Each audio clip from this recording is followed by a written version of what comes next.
Freelancing is the golden idea for many people. They want to quit their jobs and live off of the work that they create as a solopreneur. And I was the same exact way when I got started. But in this video, we're going to go over some of the harsh realities that no one talks about as a freelancer. And despite all of that, we're also going to go over some of the benefits and some of the best parts of being a freelancer at the end of the video. So stay tuned for that. Without further ado, let's jump right into it. So it goes without saying that freelancing is extremely difficult. Only the top 1% of freelancers that actually make it, that understand all the aspects that come with it, are the ones that have a good life and have a manageable freelancing career. Now, one of the things that you need to consider when you're going into freelancer, and the first thing that we're going to talk about in this video, is going to be that freelancers wear many different hats. Now, this is not something that a lot of people get into with YouTube and with all these kind of videos, that when they're saying do freelancing, do this, do that, but in freelancing, you have to wear a ton of hats. Now, some of the examples of what you're gonna have to do if you wanna jump straight into freelancing, so you quit your job and you say, I'm gonna go do freelancing, I'm gonna go be my own boss, create work for clients and live off of that. Well, there's a few things that you need to consider. Number one is gonna be, you need to have your own finances in check. You need to essentially run yourself as a small business. Now, you need to have yourself as a business and then your personal life. So those two need to be separated, but you need to be able to keep your finances for your freelancing in its own separate thing. Accounting, taxes, all of that is going to need to be done by yourself or by a tax accountant or someone that you pay to do that. But taxes and your own accounting is something that is super important when you're freelancing, and not a lot of people expect it. You know, they go into freelancing and say, oh, I'm making all this money. Well, it's not that simple, right? Number two is going to be outreach and also marketing yourself. So for freelancing, there's two main ways that you get clients, right? Number one, you can either go to someone or someone can come to you. If you have a YouTube channel or an Instagram page that has a lot of followers, well, then you might get a lot of clients that come directly to you that ask for work. But in most cases, you need to market yourself to other people, and you need to go and do cold calls, cold emailing, things like that. Things that you don't necessarily have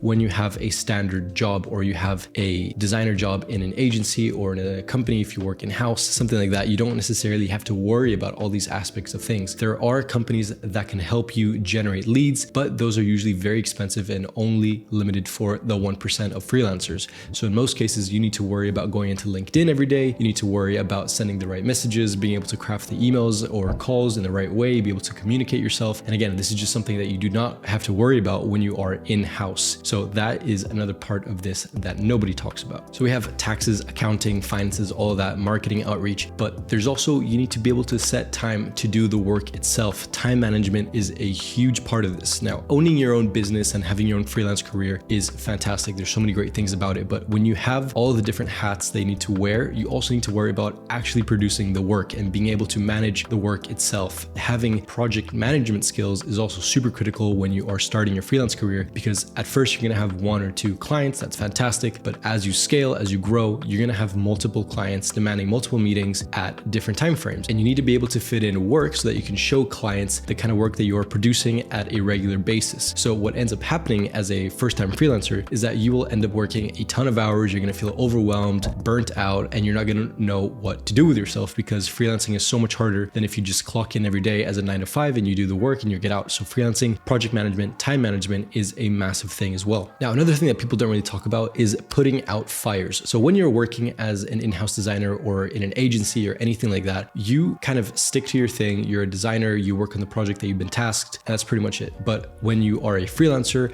and there's so many different cogs and wheels going on and different parts that you need to tend to, there's always going to be a fire that you need to put out. And I call this one the fireman. So you're essentially trying to be a fireman every single day of your life. So maybe one day your tax system doesn't work, or maybe your project management tool broke down, or maybe there's something that you need to replace. Your laptop just decided to stop working. You know, all of these things belong to you necessarily, not the company that you're working at. So when you are a freelancer and when you're working to have all of these things be in your name rather than someone else's name, you're the one responsible for replacing it, for getting a new one, for fixing it, for whatever the case may be. It's your job. And that responsibility also falls into the same day in which you need to be doing work for the client. So it also goes back to the other part, which is project management, time management. So being able to manage all these different parts is just a huge undertaking. And lastly is going to be, with everything that we just talked about, if you haven't figured it out yet, is going to be burnout. Now, burnout is massive for freelancers. I see on Twitter every single day that someone's burnt out, or they're asking how to deal with it, or how people manage their time as a freelancer. And it's just a huge part of it, because no one knows how to attack all of these different hats that they need to wear. And one thing that you need to keep in mind with burnout is that it is manageable. There's ways to manage the big wave that that comes before burnout, and I made an entire video about it. So if you guys want to check out that video, I'm going to link it up here somewhere.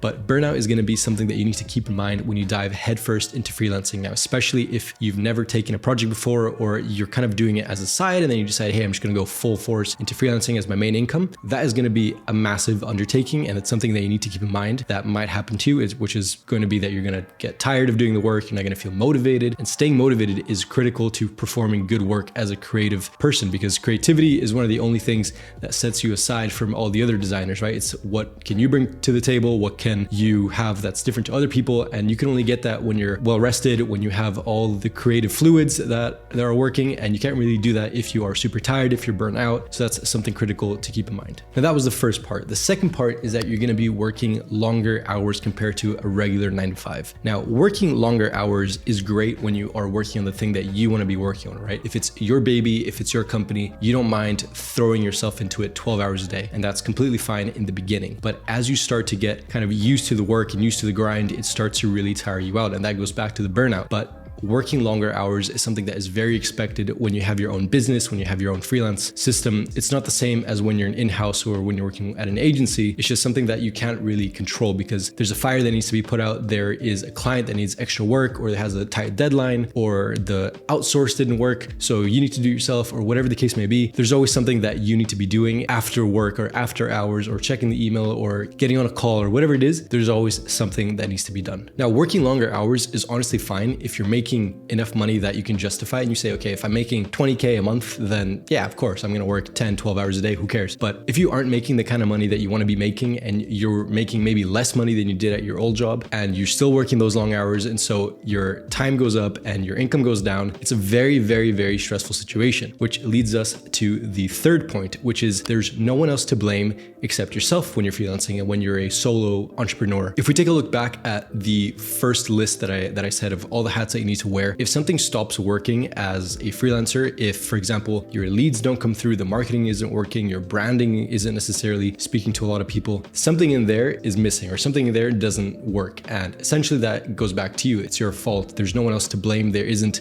Stacy from marketing who didn't do her job, or this person who didn't do their job. It's all down to you, essentially, because you are the business. It's your name on the freelancing world. So there's no one else to blame other than yourself when it comes to these things. And if you're battling long hours, low income, all these different hats, all these different things they need to learn, it's a massive, massive, massive pressure on your shoulder. And that is one of the worst things and one of the scariest things when you first go into it, because if something isn't working, then you need to be able to learn how to fix it, and that costs time and money. And if you don't have any money because you're a lower income, it all goes back to burnout, and the loop continues and continues. So it's something that is super, super critical to keep in mind, and to kind of go at it at a pace that you can manage before you jump headfirst. Now, there's a lot of ups and downs in the freelancing world, and as Mark Cuban said, I would rather work 80 hours a week to make 50K and work for myself than have a $75,000, $100,000 job working for somebody else. And of course, if freelancing doesn't work out in the end, I can always go back to getting a job in an agency or in-house or whatever the case may be. But freelancing is super, super tough, but also super rewarding. And some of the benefits that we can talk about when it comes to freelancing are the following. So for me, one of the biggest and most important benefits of freelancing, one of the reasons why I got into it in the first place,